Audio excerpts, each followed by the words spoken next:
Why do people go bald? Why are baboons' bums red? What's a light year? Why do leaves go brown in the autumn? Why do monkeys like bananas? Why do some things glow in the dark? Why do animals not understand you? Why do my receipts fade after a year? Don't know the answer? Ask the Naked Scientists. Hello and welcome to this week's Ask the Naked Scientists with me, Sue Marchant, and Dave Ansell.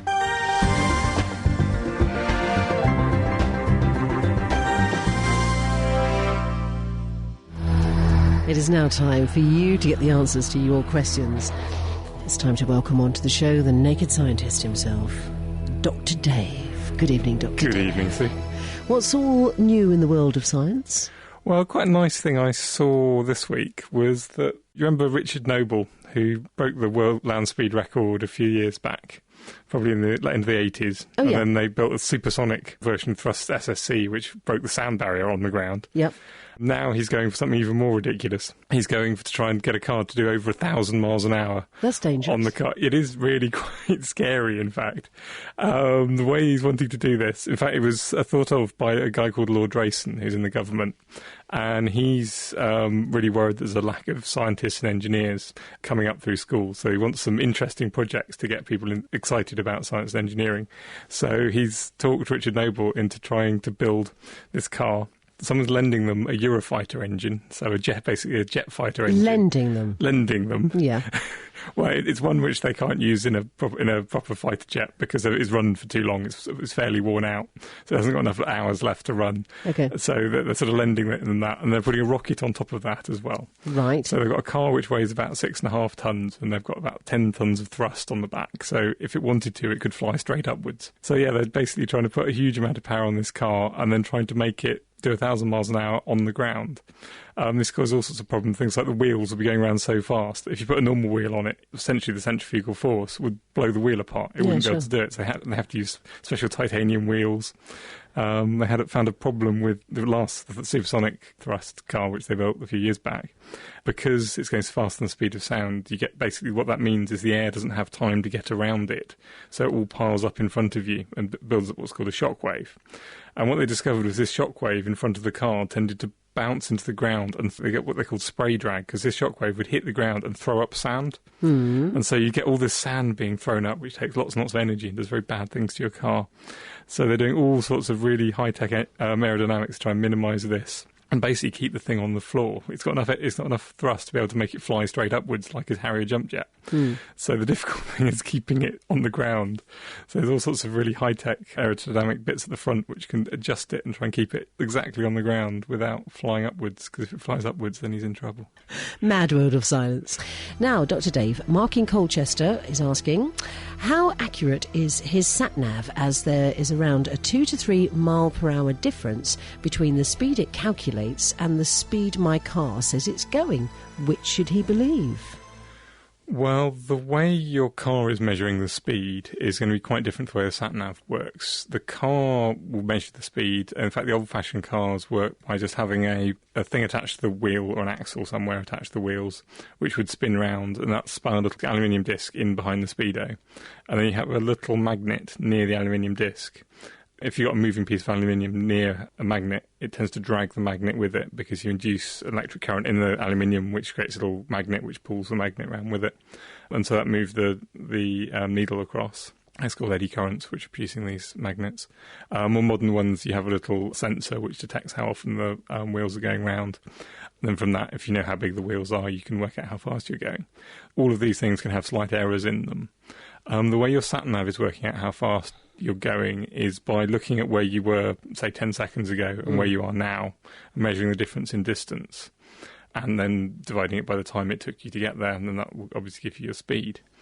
Your sat-nav depends how long it's measuring it over. For a very short period of time, there is an error in the sat-nav, and you get sort of atmospheric conditions, and I think less now. The American government can scramble it a bit, so it's not always that accurate. So you could get strange jumps in the speed. But I would have thought that definitely over any period of time, it's going to be far more accurate, because it has to be very accurate, because it knows where you are at the beginning to within a few metres. It knows where you are 10 minutes later within a few metres. So the difference of those is going to be quite accurate. And the time it takes is very accurate, because they've got the most accurate clocks on the planet on the sat-nav satellites. Really? Because they're trying to measure your position. And the way they're measuring your position is by the difference in time it takes for a signal to get from two different satellites. And because the speed of light is about 300,000 kilometres every second, it's going so incredibly fast, you've got to be able to measure time incredibly accurately to be able to get an accurate position. So I would say definitely for anything more than a very short period of time, on average, certainly your sat-nav will be right. Right, OK, that's sorted me out with sat-navs. Tommy has asked Dr. Dave if a featherless chicken feels the cold. I think the only answer would be that, feathers are really, really good insulation. You use them in duvets, and when they're actually on a bird, they're probably even better insulation because they're all lying in the right way to trap the air in if the bird's cold. And so a chicken without any feathers is going to be much less well insulated, so if it's cold, I'm pretty sure it would feel the cold, yes. I wonder what a shivering chicken says. Andrew has called in and says, Dr. Dave, what is a fast breeder reactor? Okay, it's a type of nuclear reactor. Normal nuclear reactors, which we're using at the moment, they burn uranium-235. Now, uranium is an element. There are different types of uranium with different, they're called different isotopes. They've got different masses. Two common ones, uranium-235 and uranium-238. Uranium-235 is a bit less stable than uranium-238. If you hit it with a neutron, which is going slowly, neutron's a particle inside an atom, can split into the two halves. They've got lots of positive charge. They fly apart, releasing a huge amount of energy. The thing is, only about 5% of uranium is uranium-235. So there's a huge... Uranium-238 actually has still got a lot of energy in it. The problem is you can't get it out in a normal nuclear reactor like that. So what you can do is fire very fast neutrons at it, and sometimes it can absorb a neutron, and it turns into plutonium, which can then split in half and fission and release lots of energy. So basically, a fast breeder reactor is a way of getting far, far, far more energy out of a lump of uranium. The big reason why they haven't been taken up in large quantities is because the other problem with plutonium is it's quite much easier to make a nuclear bomb out of it than it is to make it out of uranium. So if there's lots of people with fast breeder reactors going about, there could be a lot of plutonium around the place, and it'd be much easier for people to make nuclear bombs, which we don't necessarily want to encourage. So I think Japan's been looking into it a lot because they don't have any coal, they don't have any natural resources, so they want to be able to extract every last piece of energy out of any resources they have had to buy in from other countries. And they also tend to think very long term, so they want to build fast breeder reactors because then they'll last longer. You can also burn lots of nasty nuclear waste in them. Some of the more unpleasant elements you make in a nuclear reactor, you can burn in a fast breeder reactor. And it's the only real way of getting rid of plutonium stockpiles, which places like the US and Russia have built up to make nuclear bombs out of. So they have their issues, but yeah, basically it's a different type of nuclear reactor. Dr. Dave, thank you. And here live on the telephone is the lovely Roger. Hello, Roger. Hello there. Hello. What's your question for Dr. Dave? Well, it's a poser for me, a real teaser. Right. About 2 years ago, I've got in my lounge. I've got 4 wall lights, and I changed them about 2 years ago to the energy saving bulbs. Yep. After about a couple of days, one blew. Well, I didn't bother changing it. I just kept the other 3 going. Switched the lights off in the evening. The next day when I switched them on, it came on. And this has been doing that about 3 times a week for the last 2 years. What could be causing that? The energy-saving light bulb is... It's a 9-watt energy-saving bulb. It's got a short spiral, and it gives a very, very bright white light. Yeah, they work on the same technology as the fluorescent tubes, the ones you often see in industrial buildings or in schools or quite often in kitchens. They work by, basically, you're putting electric current through a low-pressure gas. It's actually low-pressure gas of mercury. This gives the mercury energy atoms lots of energy, and they release that in the form of ultraviolet light, which is the stuff which makes your clothes glow in a disco or a club. On the inside of the tube, they put things called phosphors, which convert that ultraviolet light into visible light, which we can see. And they put different phosphors in, so there's red, blue, and green, and some yellow. And so when you see things in full colour. Now, if you have normal fluorescent tubes, the thing is starting them, you need a very high voltage. They have a starting circuit, which heats up things at the end, applies a high voltage. Then once you've got an electric current flowing through the gas, its resistance drops a lot, and then you can just apply normal mains to it. So what I would have thought is on your energy-saving light bulb, there's something wrong with this starting circuit.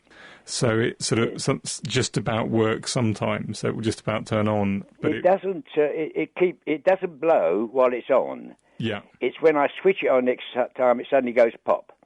And then it stays off until I switch it all off, and then next day I switch it on, it comes on again. Yeah, I could believe that, because actually one of the ways that you can that you make high voltages is as the way the old-fashioned sparks were generated in a car.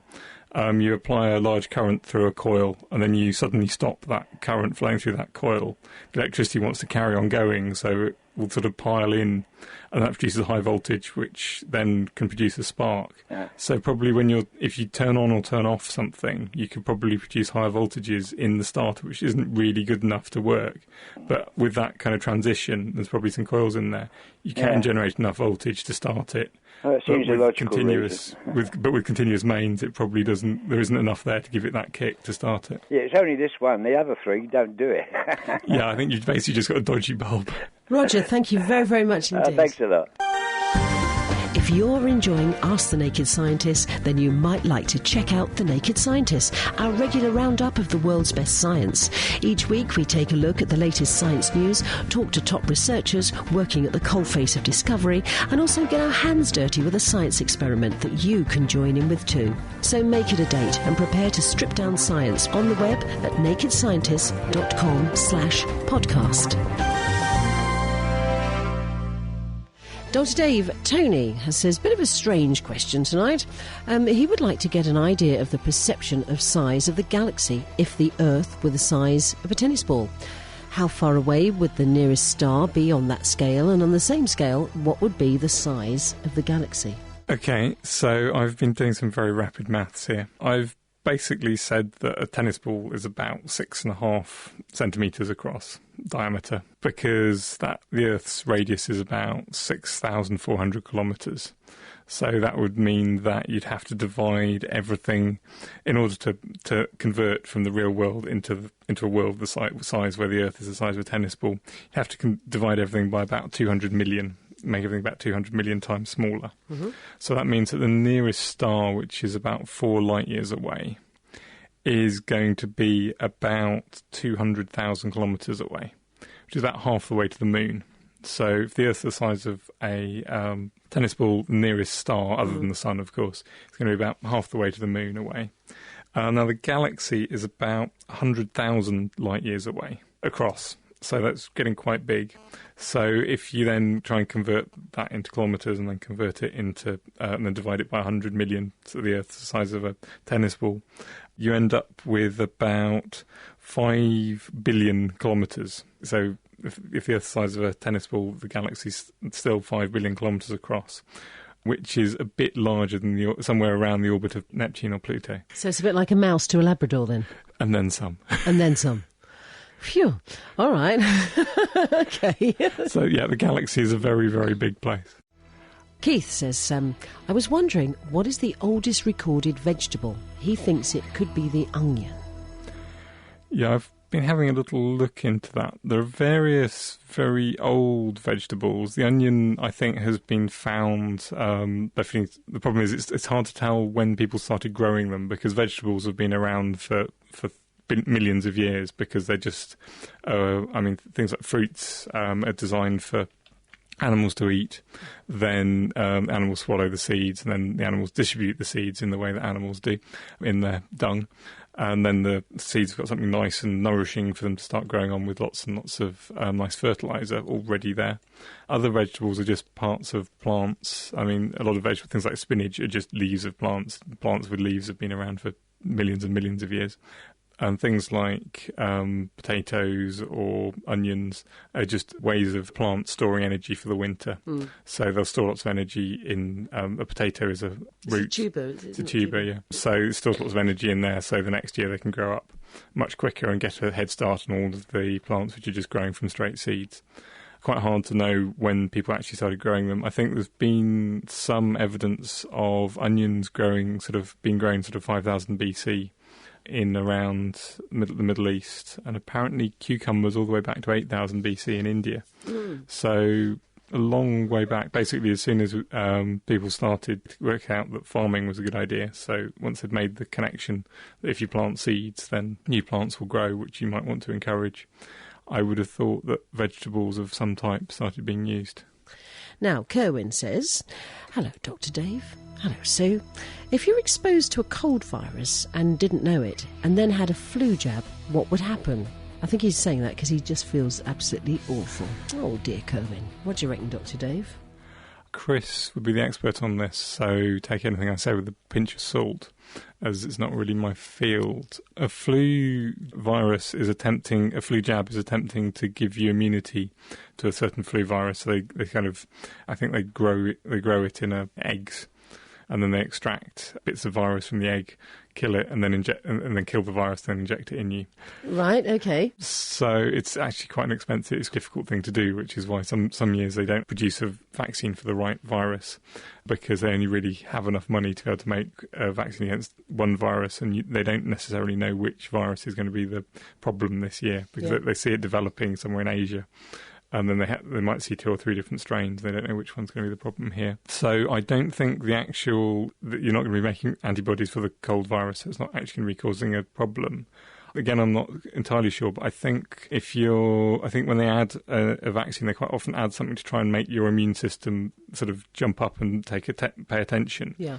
So what could be happening is the immune system was already quite excited because you've got a cold, and it got injected with this stuff to make it a bit more excited. So you might be feeling so bad because your immune system is just going really hyper because it was kind of excited to start with fighting the cold, and then you got the flu jab as well. So I would have thought it would mean that you get over the cold a lot quicker because your immune system's going to go out and completely wipe everything out. Now, Dr. Dave, we have a live caller on the line to ask you his science question. Let's say good evening to Ted. Hello, Ted. Good evening. What's your question for Dr. Dave? Dr. Dave, on occasions, don't know what time of the year it is, but you can see the moon and the sun at the same time? Yeah. What time of the year would that be? Because we've noticed it before, and I can't remember when it was, but seems to be a bit odd. Okay, it will happen. You can actually see the moon and the sun in the sky at the same time, any time of year, really.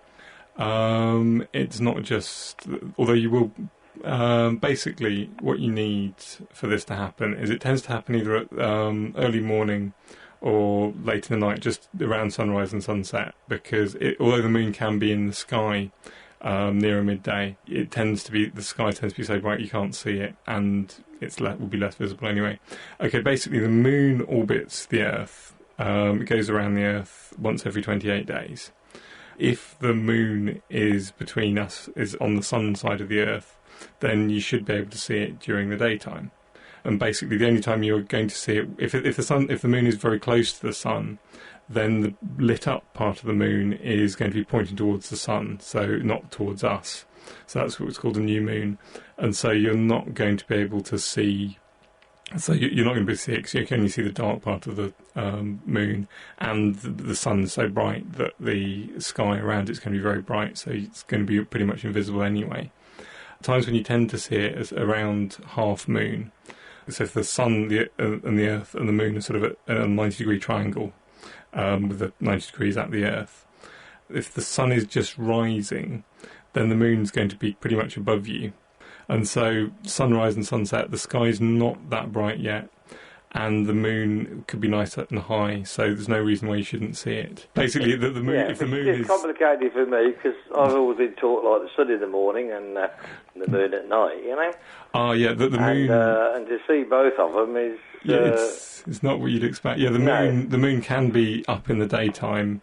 In fact, half of the month it will be up in the daytime. It depends on the time of the year that you actually remembered seeing it, yeah? It depends on the time of the lunar month. The full moon, the moon is exactly opposite the sun. Okay. So at sunrise, the moon should be just setting. Definitely half of the day the moon is in the sky. The time of the day which that is depends on where the moon is in its orbit. Okay. And so, yeah, so you can see the moon during the day. Lovely, Ted. Thank you very much indeed. Thank you. Take care. Bye. Question here that's come from Rob, who says, Dr. Dave, can I jump higher when the moon is overhead?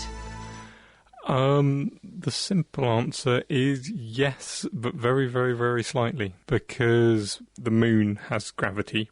The Earth has gravity, so the reason why in fact, everything has gravity, anything with mass will attract you. The heavier it is and the closer it is, the more it's going to attract you. So the nearest big heavy thing is the Earth. But the moon does have an effect. It sort of has probably about, when the difference between the moon's above you and when it's at right angles to you is probably about 1 part in 1,000. So you can, if you can jump a metre, normally you could probably maybe jump possibly about another millimetre extra if the moon was directly above you, because the moon is basically attracting you, so it's counteracting some of the Earth's gravity. Peculiarly, this will actually work as well as if the moon is above you, but also work if the moon is the opposite side of the Earth, because if the moon is the opposite side of the Earth, although it's not pulling you very hard, it's actually pulling the Earth, because the Earth on average is closer to the moon than you are. The moon is going to pull the Earth away from you very slightly. So although the Earth is pulling you quite strongly, it's also being pulled away from you. So if you jump, you'll still the Earth will get pulled away from you slightly by the time you fall down. So you will also be able to jump slightly higher than if the moon was at right angles to you. And of course, if the moon and the sun are lined up, then you get an extra little kick as well. Oh, that's what it is then. Thank you very much for that, Dr. Dave. Now, John has sent the text in saying, Dr. Dave, is there any evidence of an Armageddon in the next 10,000 years, or could it happen without warning? Depends what... Depends what you mean by Armageddon, really. I mean, it's something which would kill most of the people on the Earth. There's all sorts of things which could do it. I mean, probably the most likely one, actually, is some kind of global nuclear war over the next 1,000 years is probably not as unlikely as we'd like to think it was. We can have huge supervolcanoes, which, whilst they probably wouldn't kill all the humans in the world because they've gone off in the past every few 100,000 years, and they haven't just killed off all the large animals. They've killed off a lot of them. If you had a very, very large asteroid collide with the Earth, that would kill off a very large portion of the population and would probably be known as something like Armageddon. But the odds of them are probably not incredibly high, but small disasters, definitely. Really, really big global ones, they probably seem to only happen in every several millions of years, if not tens of millions of years. OK, Paul has just called in to make a point about the flu vaccinations.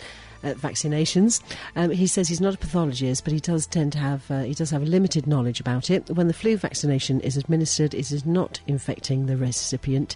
It is a hollow shell that shows the immune system the virus to help to build up immunity. As he says, he does not infect you with the said virus.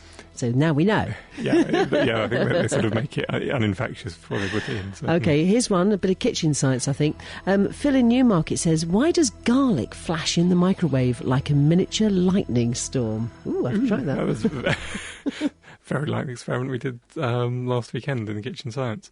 We did an experiment in Kitchen Science, which is basically if you get a grape and you cut it almost all the way through, so you've just got a little bit of skin left over, and then you open those two halves out and pull them apart a little bit and dry it out. Put that in a microwave, you get sparks in between the two halves. The reason is that microwaves heat up food using microwaves. These are kind of the same thing as light and radio waves. They're an electric, sort of vibrating electric field, electric and magnetic field.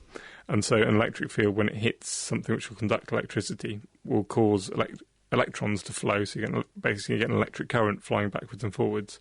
If you get a big electric current going between these two grapes, you get an awful lot of electric current through that little bit of skin where you almost cut them in two. That heats up, dries out, and so all of a sudden it doesn't conduct electricity anymore. And so this big voltage which you've built up wants to jump the gap, so it sparks over the gap. I'd have thought garlic does something similar. Definitely if you have more than one clove of garlic in the microwave, you have two kind of damp things which conduct electricity joined together by a very, very small gap. You probably get sparking over that small gap. That's it for this week. Our doctors will be back with me next week for more Ask the Naked Scientist. But don't forget, you can also catch them on the Naked Scientist podcast, which you can find on the Naked Scientist website, www.nakedscientist.com. The Naked Scientists are sponsored by the Wellcome Trust, the EPSRC and UK Fast. For more information, look us up online at nakedscientists.com.